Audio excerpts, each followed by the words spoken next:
Ward ਦੇ ਵਿੱਚ ਜਿਹੜੇ ਕੈਂਪ ਲਗਵਾਇਆ ਕੀ ਕਹਿਣਾ ਚਾਹੋਗੇ ਕਿੰਨੇ ਕੁ ਲੋਕਾਂ ਨੂੰ ਵੈਕਸੀਨੇਸ਼ਨ ਲਗਵਾਉਣੀ? ਮੈਂ ਪਹਿਲਾਂ ਤਾਂ ਧੰਨਵਾਦੀ ਹਾਂ ਤੁਹਾਡੀ ਜਿਹੜੀ ਪ੍ਰੈਸ ਦਾ ਸੋਨੀ ਵੀਰ ਦਾ ਜਿਨ੍ਹਾਂ ਨੇ ਸਾਨੂੰ ਸਾਰਾ ਰੂਬਰੂ ਕਰਾਇਆ, ਤੇ ਫਿਰ ਧੰਨਵਾਦੀ ਹਾਂ ਐਸਡੀਐਮ ਸਾਹਿਬ ਦਾ, ਐਸਐਮਓ ਸਾਹਿਬ ਦਾ, ਜਿਨ੍ਹਾਂ ਨੇ ਸਾਡੇ ਇੱਕ ਵਾਰੀ ਇਹਨਾਂ ਨੇ ਕਿਹਾ ਤਾਂ ਅਸੀਂ ਇਹਨਾਂ ਨਾਲ ਆਈਡੀਆ ਤੇ ਅਸੀਂ ਇੰਪਲੀਮੈਂਟ ਕੀਤਾ ਕਿ ਸਾਰੇ ਸਾਡੇ ਜਿਹੜੇ 26 ਨੰਬਰ ਵਾਰਡ ਆ ਉੱਥੇ ਅਸੀਂ ਅਨਾਉਂਸਮੈਂਟ ਹੀ ਕਰਾਤਾ ਗੁਰਦੁਆਰਾ ਸਾਹਿਬ, ਤੇ ਅਸੀਂ ਇਹ ਵੈਕਸੀਨ ਲਈ ਤਿਆਰ ਹਾਂ ਤੇ ਕਰਵਾਉਣ ਲਈ ਤਿਆਰ ਹਾਂ। ਦੋ ਸਾਡੇ ਅੰਕਲ ਬੈਠੇ ਨੇ, ਇਹਨਾਂ ਨੇ ਸੈਕਿੰਡ ਲਵਾਈ ਆ ਡੋਜ਼, ਤੇ ਇੱਧਰ ਸਿੱਧੂ ਸਾਹਿਬ ਨੇ ਇਹਨਾਂ ਨੇ ਫਸਟ ਟਾਈਮ ਡੋਜ਼ ਲਵਾਈ ਆ। ਤਾਂ ਇਹ ਕੋਈ ਹਿੱਚ ਖਤਮ ਕਰ ਦਿਓ, ਕੁਛ ਨਹੀਂ ਹੈਗਾ, ਕੋਈ ਪ੍ਰੋਬਲਮ ਨਹੀਂ ਹੈਗੀ, ਮੈਂ ਵੀ ਲਵਾ ਚੁੱਕਿਆ। ਤਾਂ ਨੋਟ ਟੂ ਵਰੀ, ਆਪਣੇ ਜਿਹੜਾ ਗੌਰਮੈਂਟ ਦੀਆਂ ਗਾਈਡਲਾਈਨਸ ਨੇ ਉਹਦੇ ਹਿਸਾਬ ਨਾਲ ਕੰਮ ਕਰਨ। ਸਾਡੀ ਟੀਮ ਬੜੀ ਅੱਛੀ ਲੱਗੀ ਹੈ ਕੰਮ ਕਰਨ ਵਾਸਤੇ, ਤੇ ਆਪਣਾ ਕੋਈ ਨਿਡਰ ਹੋ ਕੇ ਆਪਣਾ ਲਵਾਓ ਇੰਜੈਕਸ਼ਨ, ਤਾਂ ਕੋਈ ਫਰਕ ਨਹੀਂ ਪੈਂਦਾ। ਅੰਕਲ ਨੂੰ 32 ਦਿਨ ਹੋ ਗਿਆ ਲਵਾਏ ਨੂੰ, 33 ਦਿਨ ਦੁਬਾਰਾ ਸੈਕਿੰਡ ਡੋਜ਼ ਲਵਾਈ ਆ। ਤਾਂ ਮੈਂ ਸਾਰਿਆਂ ਨੂੰ ਦੁਬਾਰਾ ਫਿਰ ਅਪੀਲ ਕਰਦਾ ਕਿ ਆਪਣਾ 45+ ਤੇ ਜਿਹੜੇ ਫਰੰਟ ਲਾਈਨ ਨੇ ਜਿਹਨੇ ਡਿਊਟੀ ਲੱਗੀ ਹੋਈ ਹੈ ਐਜ਼ ਏ ਕੋਈ ਮਤਲਬ ਫਰੰਟ 'ਤੇ ਕੰਮ ਕਰਦੇ ਪਏ ਨੇ, ਉਹ ਆ ਕੇ ਆਪਣਾ ਪਲੀਜ਼ ਲਵਾਉਣ।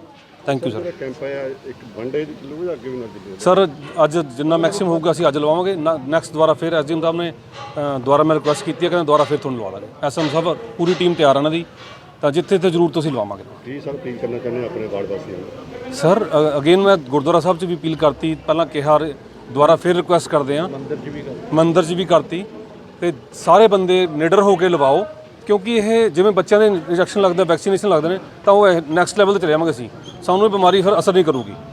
ਤਾਂ ਮਤਲਬ ਵੀ ਹੈਵ ਟੂ ਬਰੇਵ, ਕੁਛ ਨਹੀਂ ਹੈਗਾ, ਇਹਨੂੰ ਆਪਾਂ ਲਵਾਈਏ ਸਾਰਾ। Thank you sir.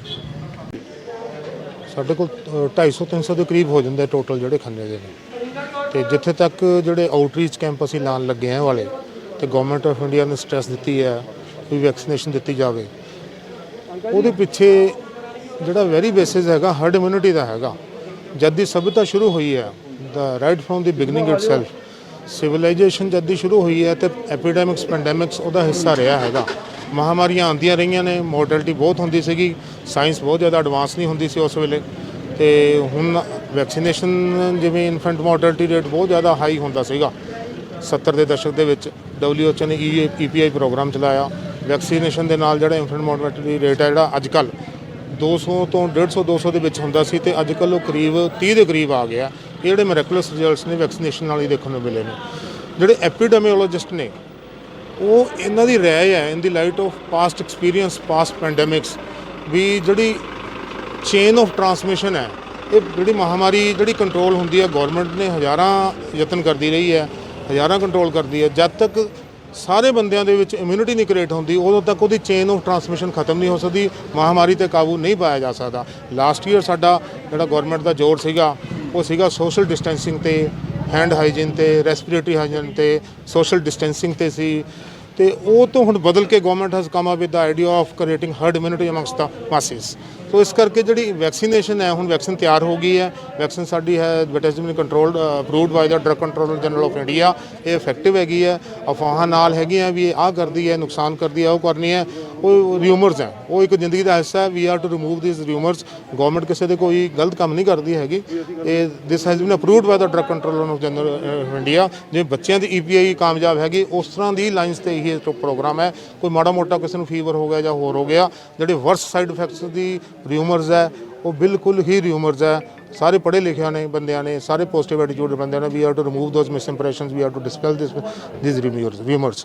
So herd immunity ਜਿਹੜੀ ਚੇਨ ਆਫ ਟਰਾਂਸਮਿਸ਼ਨ ਹੈ, ਜਿਹੜੀਆਂ ਅਲੱਗ-ਅਲੱਗ ਬਿਮਾਰੀਆਂ ਹੈ, ਜਦੋਂ 70, 80, 90% ਲੋਕ ਇਮਿਊਨਾਈਜ਼ ਹੋ ਜਾਣਗੇ ਤੇ ਪੈਂਡੈਮਿਕ ਆਟੋਮੈਟਿਕਲੀ ਕੰਟਰੋਲ ਹੋ ਜਾਊਗੀ। ਗਵਰਨਮੈਂਟ ਨੇ ਹੁਣ ਵੈਕਸੀਨੇਸ਼ਨ 'ਤੇ ਸਟ੍ਰੈਸ ਦੇਣੀ ਸ਼ੁਰੂ ਕੀਤੀ ਹੈ।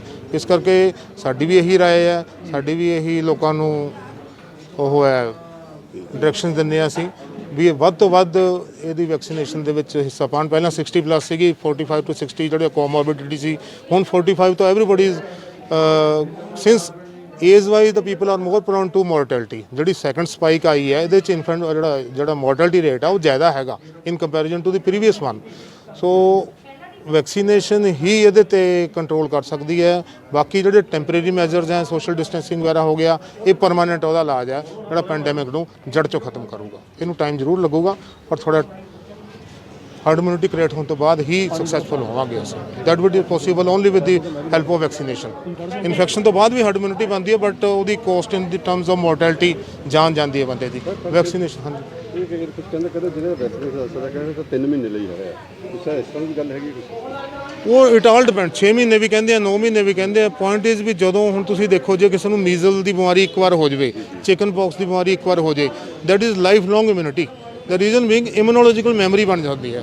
ਇਸ ਤੋਂ ਬਾਅਦ ਵੀ ਕੋਵਿਡ ਪੋਜ਼ਿਟਿਵ ਆ ਸਕਦਾ ਕੋਈ, ਪਰ ਡਜ਼ਨਟ ਮੀਨ ਪੋਜ਼ਿਟਿਵ ਆ ਨਹੀਂ ਸਕਦਾ, ਪਰ ਉਹਦੇ ਵਿੱਚ ਮੋਰਟੈਲਿਟੀ ਨਿਲ ਹੈ। ਹੁਣ ਜਿਹੜੀ ਜਾਨਲੇਵਾ ਹੈ ਬਿਮਾਰੀ ਉਹ ਨਹੀਂ ਹੋਊਗੀ, ਉਹ 'ਚ ਇਮਿਊਨਿਟੀ ਬਣੀ ਹੁੰਦੀ ਹੈ, ਮੈਮਰੀ ਹੁੰਦੀ ਹੈ, ਉਹ 'ਚ ਇਮੀਡੀਏਟਲੀ ਐਂਟੀਬੋਡੀਜ਼ ਬਣ ਜਾਂਦੀਆਂ। ਜੇ ਐਂਟੀਬੋਡੀ ਖਤਮ ਹੀ ਹੋ ਗਈਆਂ, the rate of formation of antibodies quite fast, so infections control ਡਰਾਮੈਟਿਕਲੀ।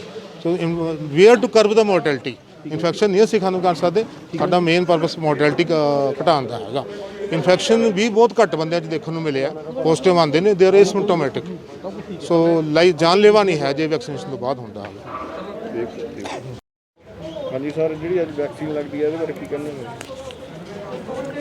ਇਹ ਜੀ ਹੁਣ ਗਵਰਨਮੈਂਟ ਦਾ ਫੈਸਲਾ ਕਿ ਜਿਹੜੀ ਕੋਵਾਵੈਕਸੀਨ ਹੈ ਕਰੋਨਾ ਦੇ ਬਚਾਅ ਵਾਸਤੇ, ਰੋਕਥਾਮ ਵਾਸਤੇ, ਉਹ ਅੱਗੇ ਤਾਂ ਸੀਗਾ ਕਿ ਹਸਪੀਟਲ ਦੇ ਵਿੱਚ ਹੀ ਲੱਗਦੀ ਸੀਗੀ, ਤੇ ਹੁਣ ਗਵਰਨਮੈਂਟ ਨੇ ਡਿਸੀਜਨ ਲਿਆ ਕਿ ਇਹ ਉੱਥੇ ਰਸ਼ ਵੀ ਹੋ ਜਾਂਦਾ ਤੇ ਬਾਕੀ ਹਰ ਇੱਕ ਤੱਕ ਵੱਧ ਤੋਂ ਵੱਧ ਲੋਕਾਂ ਤੱਕ ਇਹਦਾ ਫਾਇਦਾ ਪਹੁੰਚੇ।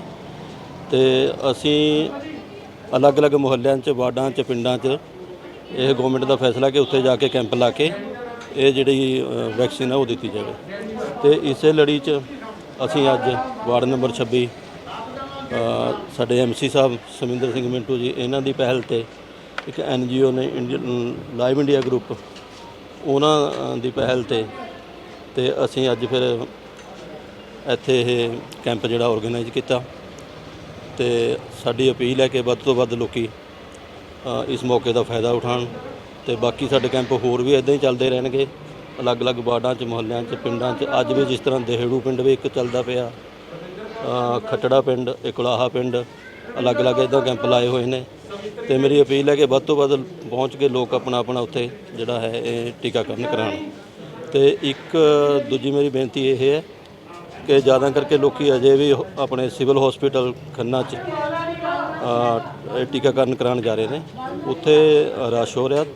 ਤੇ ਇਸ ਕਰਕੇ ਨਾਲ ਦੀ ਨਾਲ ਸਾਡੇ ਕੋਲ ਮਾਡਲ ਟਾਊਨ ਜਿਹੜਾ ਹੈਗਾ ਆਪਣੇ ਸਬ ਸੈਂਟਰ, ਉੱਥੇ ਵੀ ਹੈ ਇਹੀ ਸੁਵਿਧਾ, ਤੇ ਨਾਲ ਲੇਡੀ ਹਸਪੀਟਲ ਜਿਹੜਾ ਸਬ ਸੈਂਟਰ ਹੈ ਉੱਥੇ ਵੀ ਇਹੀ ਸੁਵਿਧਾ ਹੈ, ਤੇ ਲੋਕੀ ਉੱਥੇ ਵੀ ਜਾ ਕੇ ਆਪਣਾ ਜਿਹੜਾ ਹੈ ਟੀਕਾਕਰਨ ਕਰਵਾ ਸਕਦੇ।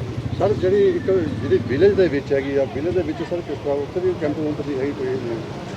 ਪਿੰਡਾਂ ਦੇ ਵਿੱਚ ਵੀ ਅੱਜ ਜਿਵੇਂ ਤੁਹਾਨੂੰ ਦੱਸਿਆ ਕਿ ਦੇਹੜੂ ਪਿੰਡ 'ਚ ਵੀ ਅੱਜ ਕੈਂਪ ਲਾਇਆ ਹੋਇਆ, ਖੱਟੜਾ ਪਿੰਡ 'ਚ ਵੀ ਕੈਂਪ ਚੱਲਦਾ ਪਿਆ, ਇਹ ਕੁਲਾਹਾ ਪਿੰਡ 'ਚ ਵੀ ਹੈ, ਤੇ ਸਾਡੇ ਜਿਸ ਤਰ੍ਹਾਂ ਈਸਰੂ ਸਬ ਸੈਂਟਰ ਹੈ ਉੱਥੇ ਵੀ ਹੈ। ਤੇ ਇਸ ਤਰ੍ਹਾਂ ਕਰਕੇ ਅਲੱਗ-ਅਲੱਗ ਪਿੰਡਾਂ 'ਚ ਵੀ ਅਸੀਂ ਲਾ ਰਹੇ ਹਾਂ। ਜਿੱਥੇ ਸਾਨੂੰ ਲੱਗੇਗਾ ਕਿ ਜਿੱਥੋਂ ਡਿਮਾਂਡ ਆਏਗੀ, ਜਿੱਥੇ ਦੇ MC ਸਾਹਿਬ ਪਹਿਲ ਕਰਨਗੇ, ਉੱਥੇ ਅਸੀਂ ਇਹ ਜ਼ਰੂਰ ਪਹੁੰਚਾਵਾਂਗੇ। ਬਾਕੀ ਡਾਕਟਰ ਸਾਹਿਬ ਤੁਹਾਨੂੰ ਦੱਸਣਗੇ, MC ਸਾਹਿਬ ਦੱਸਣਗੇ ਜੀ। Subscribe to our YouTube channel News DNN by clicking the bell icon. Don't forget to like, comment and share.